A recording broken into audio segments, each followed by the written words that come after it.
am I going to be in your shot? All right, it's close. Put this down on the floor.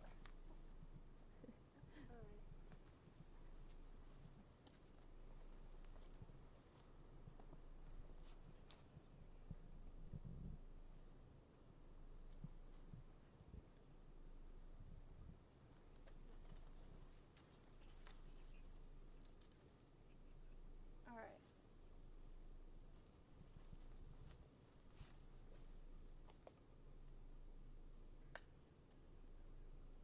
Would you do a sound check real quick, please? 1, 2, 3, 3, 2, 1. Nothing for you. Okay, thank you so much.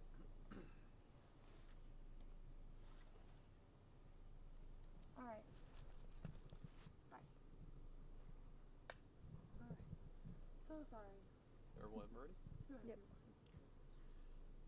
First of all, thanks for meeting me up here on the Tebbets Hill this afternoon.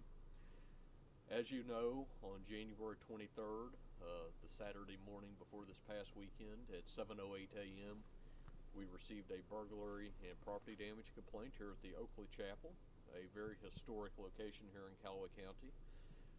Patrol deputies responded, immediately began an investigation. As you all have seen, both buildings on this property had been ransacked. A significant amount of damage done. Just a deplorable act.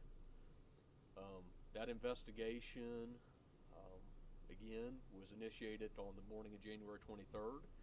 In the days after, it was reassigned to our investigations division. Over the last week, we had 2 criminal investigators devoted to this case. Leads were slow off the get-go.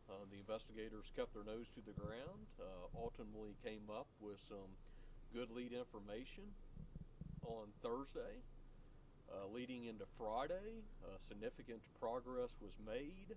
Investigators worked over the weekend into Saturday, and I'm here to report this afternoon that 5 arrests have been made for the acts that occurred at this property, along with 2 other properties here in the Tebbets area.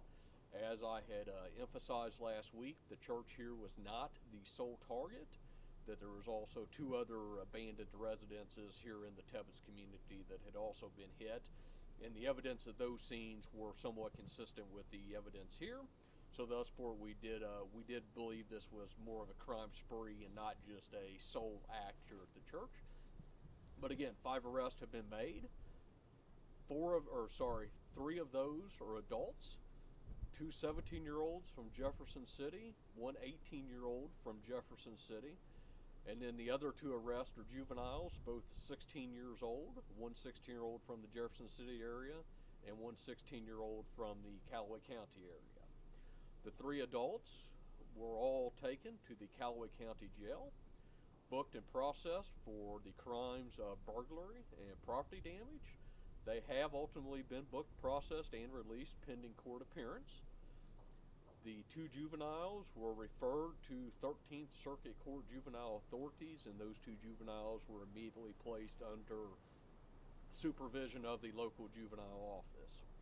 I know there's lots of questions as to whether this latest act was a hate crime. I'm here to say, at this time, the facts of the case do not support a hate crime investigation. I sincerely understand the concerns that this could have been a hate crime. As I say about any case, the investigation does not stop with an arrest. As the investigation continues, that is something we will continue to explore. However, as of right now, the evidence and the facts of this case do not support a hate crime investigation.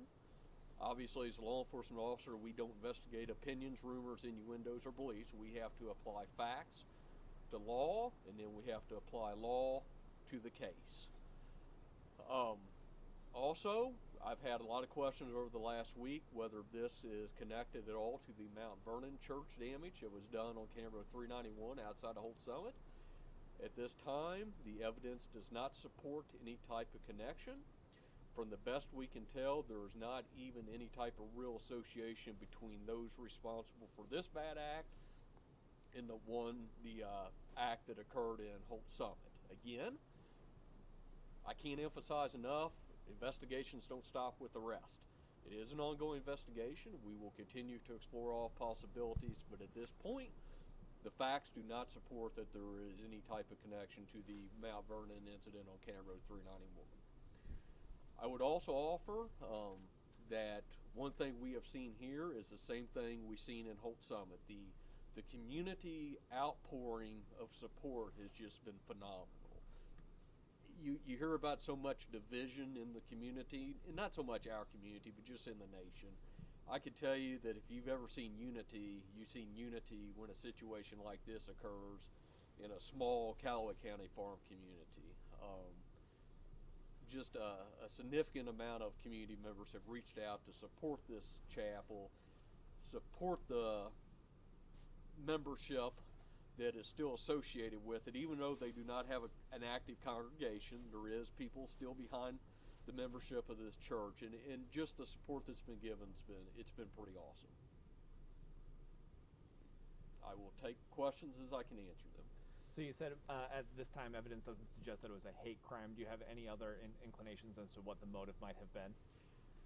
Because the investigation is ongoing, I can't get into the specifics as to motive. I'll just say it's a disgusting act. Obviously, what maybe started as a simple vandalism turned into a major criminal act, and those responsible are going to be held accountable. Can you give us any information on the other two residences that were hit, and if there was any injuries or anything like that in those homes? Both of those were abandoned residences with no current occupants. One was right here in downtown Tebbets, and one was just outside of Tebbets along Highway 94. But again, the type of damage we've seen here was somewhat consistent with the damage we had seen at those residences. And this is a very peaceful part of the county anyways. This is not a high crime area. This is a very, very nice part of our community. And we felt confident from the get-go that the two houses in this church were probably connected as part of a crime spree.